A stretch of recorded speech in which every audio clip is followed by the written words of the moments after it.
नमस्कार, स्वागत है आपका आवाज समाचार में। मैं हूं आपके साथ दीपाली नंदा। बुलेटिन में सबसे पहले आपको बताएंगे इस वक्त की बड़ी हेडलाइंस। मुंबई में मूसलाधार बारिश से जिंदगी बेहाल, बारिश के पानी से सड़कें लबालब, जगह जगह ट्रैफिक जाम, स्कूल कॉलेज बंद, रेलवे ट्रैक पर भी पानी, सेंट्रल और हार्बर लाइन पर आवाजाही पर असर, 250 से ज्यादा फ्लाइट्स लेट। आईएमडी के मुताबिक कल तक जारी रह सकता है बारिश का कहर। सेंसेक्स एक्सपायरी के दिन बाजार में तेजी, सेंसेक्स निफ्टी बढ़त के साथ बंद, mid cap small cap shares में अच्छी तेजी दिखी, निफ्टी बैंक रिकवरी के साथ बढ़त पर बंद। एनएसए अजीत डोभाल और विदेश मंत्री जयशंकर से मिले चीन के विदेश मंत्री वांग यी। सूत्रों के मुताबिक फर्टिलाइजर, रेयर अर्थ मिनरल्स और टनल बोरिंग मशीनों की सप्लाई सुनिश्चित करेगा चीन। आज शाम प्रधानमंत्री मोदी से होगी मुलाकात। एसआईआर को लेकर दिल्ली से बिहार तक विपक्ष का हंगामा जारी, संसद परिसर में सांसदों ने किया प्रदर्शन। तो बिहार के नवादा में राहुल ने चुनाव आयोग पर लगाया वोट चोरी का आरोप। उपराष्ट्रपति चुनाव में बी सुदर्शन रेड्डी को विपक्ष ने बनाया उम्मीदवार, मल्लिकार्जुन खड़गे ने किया नाम का ऐलान। सुप्रीम कोर्ट के पूर्व जज हैं सुदर्शन रेड्डी। एनडीए उम्मीदवार सीपी राधाकृष्णन से होगा मुकाबला। रूस यूक्रेन जंग को रोकने के लिए वॉशिंगटन में हुई ट्रंप जेलेंस्की की मीटिंग। बैठक के बीच ट्रंप ने किया पुतिन को कॉल। पुतिन और जेलेंस्की के बीच जल्द होगी बैठक, ट्रंप ने सोशल मीडिया पर दी जानकारी। हेल्थ वॉशिंग पर कंज्यूमर अफेयर्स मंत्रालय का एक्शन, बिना ठोस आधार के हेल्दी प्रोडक्ट के दावे भ्रामक, झूठे दावों पर कसेगी लगाम, फसाई को भेजे गए सुझाव।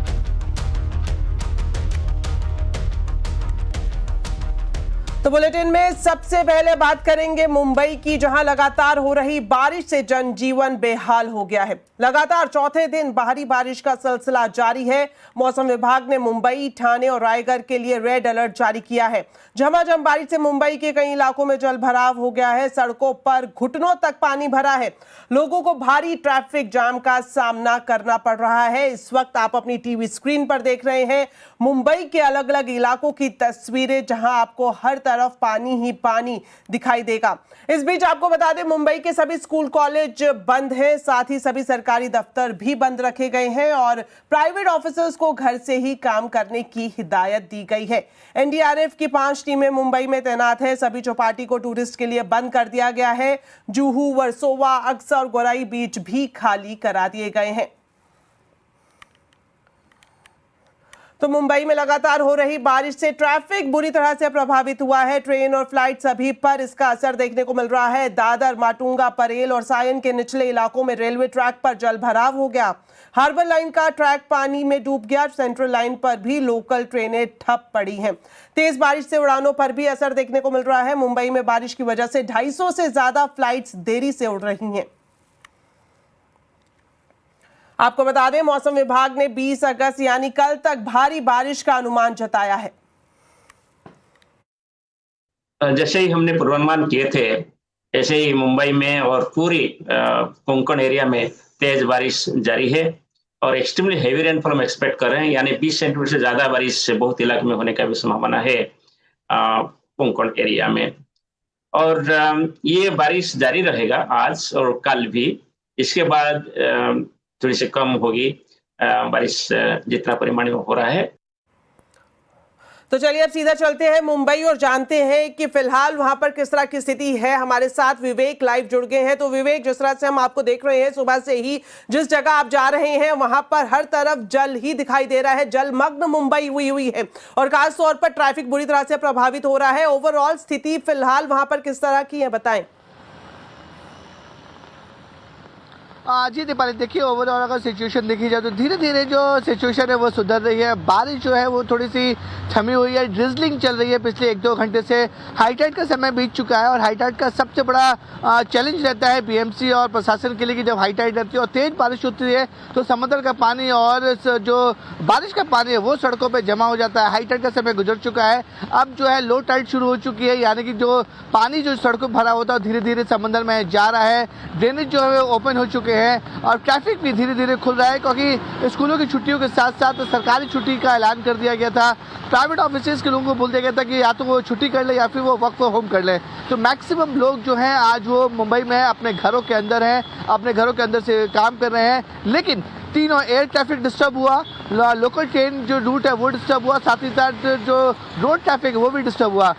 कई सारे जो फ्लाइट्स हैं वो डाइवर्ट किए गए दूसरे शहरों में, क्योंकि बारिश बहुत ज़्यादा हो रही थी, विजिबिलिटी एयरपोर्ट पे बहुत ज़्यादा कम थी और मौसम खराब होने की वजह से तकरीबन 15 से 16 फ्लाइट को डाइवर्ट किया गया है और बहुत सारी फ्लाइट डिले भी चल रही है। वही हालत लोकल ट्रेन का भी है। सेंट्रल और हार्बर ट्रेनें पूरी तरह से बंद हो गई थी, जिन्हें अब कुछ देर पहले शुरू कर दिया गया है, लेकिन एक पर्टिकुलर रूट के डिस्टेंस पे शुरू किया गया है ताकि जो बाकी जगह पर ट्रैक पे पानी भरे जब वो निकल जाएंगे वहां से शुरू करेंगे। अगर हम रोड ट्रैफिक की बात करें तो जिस समय मैंने आपको बताया कि पब्लिक जो ऑफिस से वर्क फ्रॉम होम के दिए थे, सरकारी दफ्तर की छुट्टी दे दी गई थी, स्कूल और कॉलेजेस बंद का ऐलान कर दिया गया था, तो ट्रैफिक थोड़ा सा सुधरा जरूर है और उम्मीद जताई जा रही है कि धीरे धीरे जो है वो सभी जो लो लाइन इलाके हैं वहाँ पे पानी में जो पानी भरा हुआ है वो सही समय से निकल जाए। लेकिन आईएमडी ने साफ तौर पे कह दिया है कि रेड अलर्ट जो है वो आज पूरी रात भर रहेगा और जिस तरह से आपने भी खबर सुनी कि आईएमडी के अधिकारी ने कह दिया कि ये जो अलर्ट है वो कल भी जारी रहेगा। यानी कि पिछले 2 दिन से मुंबई और आसपास के इलाकों में रेड अलर्ट घोषित किया गया था। काफ़ी ज़्यादा बारिश हुई दीपाली, कई ऐसे इलाके हैं जहाँ पर 150 mm से ज़्यादा बारिश हुई, तो आप अंदाजा लगा सकते हैं कि कुछ इलाकों में 150 mm से ज़्यादा बारिश होने की वजह से वहाँ पर किस तरीके के हालात बन गए होंगे। हालांकि ऐसा पहली बार नहीं हुआ, इससे पहले भी मुंबई में इस तरह की बारिशें होती रही हैं, लेकिन बीएमसी के जो बड़े बड़े दावे हुआ करते थे दीपाली, वो इस साल भी दावे उनके नज़र नहीं आए। 76,000 करोड़ का जो बीएमसी का बजट है एनुअली मुंबई का, वो उसमें दम नहीं दिखा कि बिल्कुल विवेक, आप सही कह रहे हैं कि हर साल इस तरह के वादे बीएमसी की तरफ से किए जाते हैं कि इस बार मॉनसून आराम से निकल जाएगा, लेकिन हम देखते हैं कि लोगों को काफी दिक्कतों का सामना करना पड़ता है और वही स्थिति इस साल भी दिखाई दे रही है। फिलहाल के लिए विवेक आपका बहुत बहुत शुक्रिया। बढ़ते हैं आगे और इस वक्त की बड़ी खबर आपको बता दें, कैबिनेट की बैठक में ऑनलाइन गेमिंग के जरिए बैटिंग पर पाबंदी लगाने पर मोहर लग गई है। डिटेल्स लेते हैं, हमारे वरिष्ठ सहयोगी लक्ष्मण रॉय हमारे साथ लाइव जुड़ गए हैं। तो लक्ष्मण जी बताएं कैबिनेट की बैठक के मुख्य फैसले। देखिए, कैबिनेट एक बड़ा फैसला लिया है, वो है ऑनलाइन बेटिंग को रोक लगाने के लिए। जी हां, ये पिछले कई वर्षों से मामला था, मामला कोर्ट तक गया, कोर्ट ने भी इसको संज्ञान में लिया था और अब सरकार ने ऑनलाइन बेटिंग पर रोक लगाने का फैसला लिया है। इसकी तरफ एक बड़ा कदम उठाया है। ये ऑनलाइन बेटिंग दरअसल ऑनलाइन गेम की आड़ में या फिर कहें कि ऑनलाइन गेमिंग ऐप पर जो ऑनलाइन बेटिंग होती है उस पर रोक लगाने का प्रावधान है और इसके तहत ऐसे पाए जाने पर सजा का प्रावधान है और जुर्माने का प्रावधान है और काफी संवेदनशील मामलों में जुर्माना और सजा दोनों का प्रावधान है। हालांकि कैबिनेट ने अभी इस बिल को पारित किया है। इस बिल की औपचारिक जानकारी नहीं दी गई है, सूत्रों के हवाले से जानकारी मिली है। लोकसभा में इसे कल पेश किया जाएगा इस बिल को और उसके बाद इसकी डिटेल निकल कर आएगी। कोशिश करेगी सरकार के इस बिल पर सलाह मशविरा के बाद इसको जल्द से जल्द पारित किया जाए ताकि आने वाले दिनों में ऑनलाइन बेटिंग को, ऑनलाइन गेमिंग के जरिए होने वाले ऑनलाइन बेटिंग पर रोक लगाई जाए। जो अब तक बेटिंग पहले से भी गैर कानूनी है, अब उसको ऑनलाइन बेटिंग को रोक लगाने की बात यहाँ पे की जा रही है। बिल्कुल लक्ष्मण जी, आप हमारे साथ बने रहे, आपके पास वापस लौटेंगे और आपको बता दें चीन से रेयर अर्थ फर्टिलाइजर की फिर से सुचारू सप्लाई शुरू हो सकती है। भारत दौरे पर आए चीन के विदेश मंत्री वांग यी ने कहा कि दोनों देशों को एक दूसरे के प्रतिद्वंदी नहीं बल्कि साझेदार के तौर पर आगे बढ़ना चाहिए। आज चीन के विदेश मंत्री ने भारत के राष्ट्रीय सुरक्षा सलाहकार अजीत डोभाल से मुलाकात की है। डिटेल्स के लिए अब सीधा एक बार फिर से जुड़ते हैं हमारे वरिष्ठ सहयोगी लक्ष्मण रॉय से। तो लक्ष्मण जी, जिस तरह से चीन के विदेश मंत्री एनएसए से मिले और शाम और प्रधानमंत्री से भी मिलने जा रहे हैं, ये जो बैठकें हो रही हैं इसमें क्या कुछ मुद्दे हैं, क्या एजेंडा है, बताएं। क्या ये अंदाजा लगाया जाए कि एक बार फिर से जो भारत और चीन के बीच में डिफरेंस आया था वो कहीं ना कहीं फिलअप होता हुआ दिखाई देगा? बिल्कुल, ये जो सारी बैठकें हो रही हैं, इन बैठकों से एक बात तो लगभग तय हो गई है कि चीन और भारत के बीच में जो पिछले दिनों खटास आए थे रिश्ते में, वो खटास अब दूर हो गई है लगभग और अब आने वाले दिनों में संबंध सुधरने वाले हैं। चाहे चीन के विदेश मंत्री की भारत के विदेश मंत्री एस जयशंकर से कल हुई मुलाकात हो या फिर आज भारत के राष्ट्रीय सुरक्षा सलाहकार अजीत डोभाल से मुलाकात हो चीन के विदेश मंत्री से, इन दोनों ही बैठकों के बाद जिस तरह के बयान दोनों नेताओं की तरफ से आए वो इशारा करते हैं कि आने वाले दिनों में भारत और चीन के बीच कारोबारी रिश्ते सुधरेंगे, दोनों देशों के बीच लोगों का आना जाना ज्यादा बढ़ेगा, तीर्थ यात्राएं दोनों देशों के बीच में ज्यादा होगी और इतना ही नहीं, सीमा विवाद जो है उसको भी धीरे धीरे चरणों में इसको खत्म किया जाएगा और सीमा पर जो फ्रंट लाइन पे जो तैनाती है उसको भी धीरे धीरे हटाने या फिर कम करने की कोशिश यहाँ पे की जाएगी। इस बात के संकेत साफ तौर से मिले हैं। लेकिन सबसे बड़ी बात जो इन बैठकों से निकल कर आया है, जो पिछले दिनों चिंता इंडस्ट्री खासतौर से इलेक्ट्रॉनिक ईवी इंडस्ट्री जता रही थी कि रेयर अर्थ मैग्नेट चीन से आना लगभग बंद हो गया है, कई सारे प्लांट के ठप होने के कगार पे थे। अब जो इस बैठकों से एक संकेत मिला है कि चीन भारत को रेयर अर्थ मिनरल की सप्लाई पहले की तरह सुचारू तरीके से करता रहेगा। स्पेशल फर्टिलाइजर की सप्लाई भारत को चीन पहले की तरह करता रहेगा। यहां तक कि बोरिंग की कई सारी मशीनें होती हैं वो भी चीन से आती हैं, उसमें भी रुकावट आ रही थी, वो भी रुकावट अब पैदा नहीं होगी। तो इसकी शुरुआत यहां पर है और इन सारे बैठकों और सुधरते संबंध के बीच एक महत्वपूर्ण बात यह है कि एससीओ समिट में प्रधानमंत्री मोदी जाने वाले हैं, वहां पे चीन के राष्ट्रपति के साथ द्विपक्षीय बातचीत होने वाली है। उससे पहले कह सकते हैं कि एक तरह से जमीन तैयार की जा रही है कि इस रिश्ते सुधारे जाएं और कुछ बड़े ऐलान आगे चलकर किए जाएं। और एक खास बात और कि अमेरिका से जिस तरह से कारोबार का माहौल बना हुआ है, उन कह सकते हैं संवेदनशील स्तर पर पहुंचे उस माहौल के बीच में चीन के साथ रिश्ते सुधर रहे हैं, ये अपने आप में काफी कुछ कह रहा है। जी बहुत बहुत शुक्रिया लक्ष्मण जी आपका हमारे साथ जुड़ने के लिए इन दोनों बड़ी खबरों पर। चलिए बढ़ते हैं आगे, बात करते हैं रूस यूक्रेन जंग को रोकने के लिए व्हाइट हाउस में हुई ऐतिहासिक बैठक में शांति की उम्मीद एक बार फिर से जगी है। अमेरिकी राष्ट्रपति डोनाल्ड ट्रंप ने Ukraine, France, Germany, Britain, Italy, Finland और यूरोपियन यूनियन के नेताओं के साथ युद्ध रोकने पर चर्चा की और उसके बाद सीधे रूसी राष्ट्रपति व्लादिमीर पुतिन से बात की।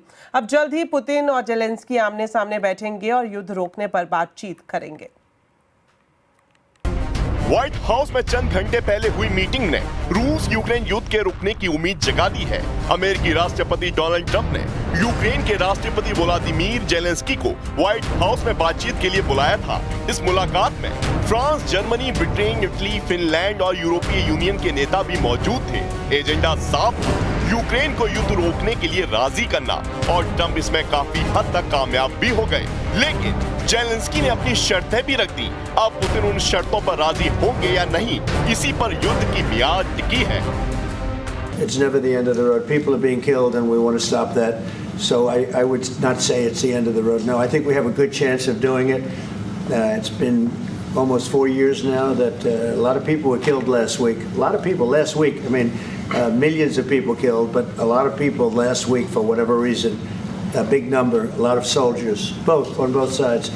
And I know the president, I know myself, and I believe Vladimir Putin wants to see it ended. Zelensky और यूरोपियन लीडर्स से बातचीत के बाद ट्रंप ने रूसी राष्ट्रपति व्लादिमीर पुतिन से फोन पर बात की और उनसे 40 मिनट तक बातचीत की। इस बातचीत के दौरान ट्रंप ने पुतिन को जेलेंस्की से मिलने के लिए राजी कर लिया। अब जल्द ही पुतिन और जेलेंस्की की आमने सामने मुलाकात होगी, जिसके बाद दोनों नेता ट्रंप की मौजूदगी में फिर मुलाकात करेंगे। लेकिन इस मुलाकात से पहले ही जेलेंस्की ने 3 अहम शर्तें रख दी हैं। पहली, सुरक्षा की गारंटी। दूसरी, सभी युद्ध बंदियों की रिहाई। तीसरी, रूसी कब्जे से जमीन वापसी। ट्रंप फिलहाल पुतिन और जेलेंस्की की मीटिंग के लिए जगह तलाशने में लगे हैं। अब दुनिया की नजरें टिकी हैं उस ऐतिहासिक पल पर जब पुतिन, जेलेंस्की और ट्रंप एक ही मेज पर बैठेंगे। अगर ये बैठक सफल रही तो ये 4 साल से जारी जंग का सबसे बड़ा मोड़ साबित हो सकता है। चलिए अब बात करते हैं एसआईआर की, जिस पर सड़क से लेकर संसद तक सियासी संग्राम जारी है। एसआईआर को लेकर संसद परिसर में विपक्षी सांसदों ने आज भी प्रदर्शन किया। प्रदर्शनकारी सांसदों ने संसद के मकर द्वार के बाहर बड़े बड़े बैनर और पोस्टर थामे रखे थे। पोस्टर पर तीनों चुनाव आयुक्त की तस्वीर लगी थी। विपक्षी दलों ने बैनर पोस्टर के साथ संसद परिसर में अपना विरोध प्रदर्शन किया, जिसमें वोट चोरी रोकने की मांग रखी गई। कांग्रेस अध्यक्ष मल्लिकार्जुन खड़गे ने कहा कि चुनाव आयोग एफिडेविट की बात कर डरा रहा है। उन्होंने ये भी कहा कि हमारे पास भी हथियार है जिन्हें हम समय आने पर इस्तेमाल करेंगे। आज जो इलेक्शन कमिश्नर बोल रहे हैं, धमकी दे रहे हैं हमको कि अगर आप एफिडेविट नहीं दिए 7 दिन में हम वो करेंगे, ये करेंगे। उनके पास एक हथियार है तो हमारे पास भी हथियार हैं, हम भी वो सुरक्षित रखे वक्त पे खर्च करेंगे।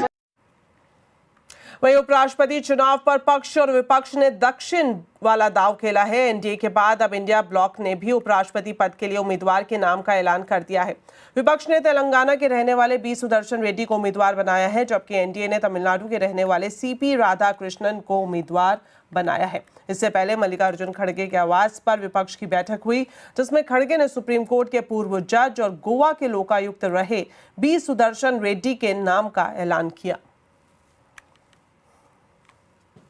जब कभी भी लोकतंत्र और संविधान खतरे में होता है तो अपोजिशन के लोग एक होकर अन्याय के खिलाफ लड़ते हैं। तो इसीलिए हमने ये तय कर दिया है कि इस इलेक्शन में एक अच्छे उम्मीदवार को, एक अच्छे कानूनदा आदमी को और एक अच्छे स्वभाव के जो उम्मीदवार है उसको हम खड़ा करने जा रहे हैं।